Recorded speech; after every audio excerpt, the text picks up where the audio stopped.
My sister-in-law just had her nephew over, and I was playing with a few of the Tonkas that are around here for little ones. And I had this out and I was going to share. I built this a long time ago when I was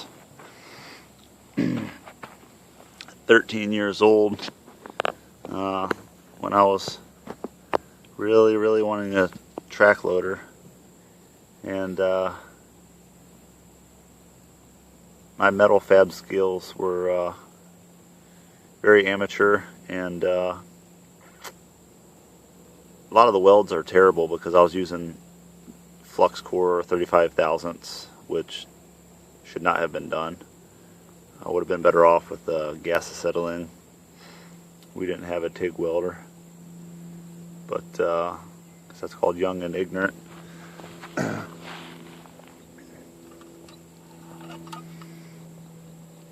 Linkage works pretty good.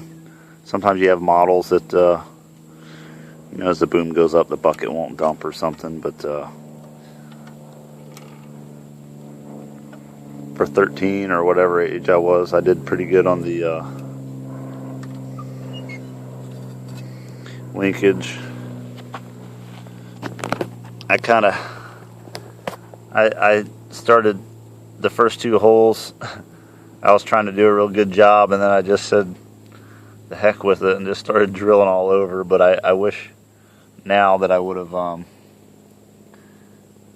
laid my holes out a little bit. And back then I didn't even know what a center punch was, but I wish I would have done a better job on that. But I had to have that rear bumper. I was just had to have that. I got some kind of rubber stopper at Home Depot and ground down for the air filter. Put a couple pedals in there.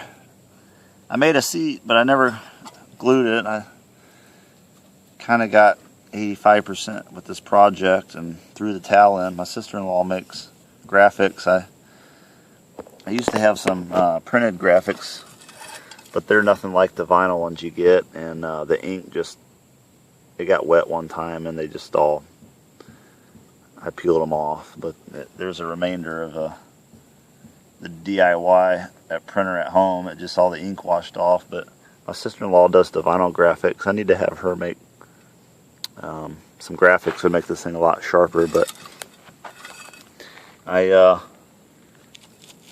took washers.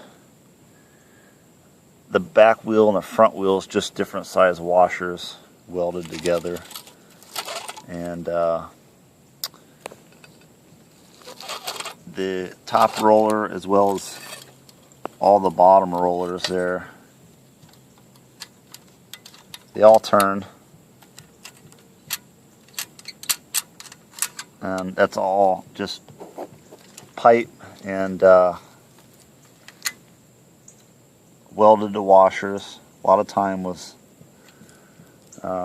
done. I wanted to make metal tracks, and I had such a hard time, and I was so young. I just got lucky, and these fit off of a Tonka bulldozer and put on it. They don't turn very well.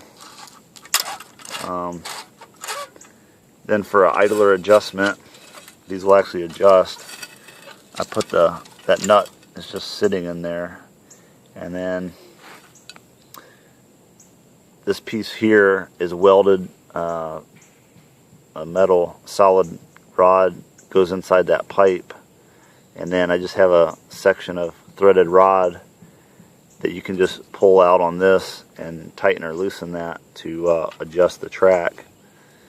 If you loosen it up enough, it will roll around in the dirt.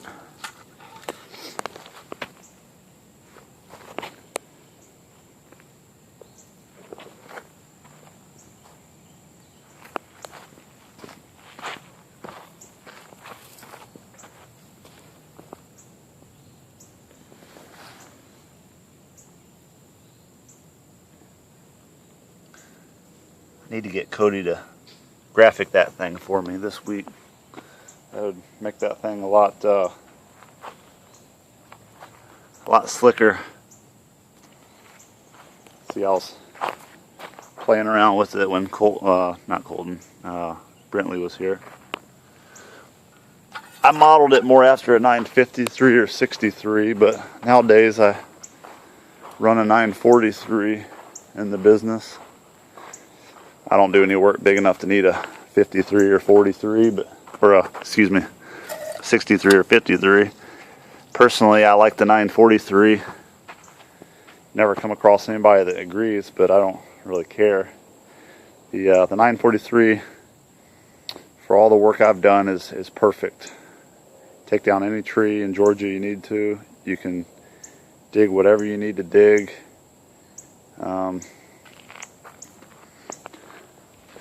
Currently I'm putting undercarriage on it, but like I said, scale-wise, I went more off of a 53 or 63. But make it look the same.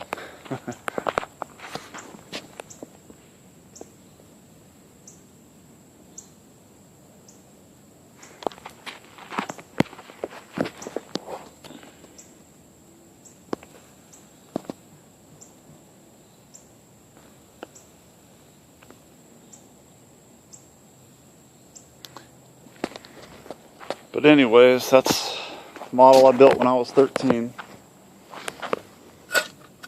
Or somewhere around that age. It's either in middle school or like 9th grade.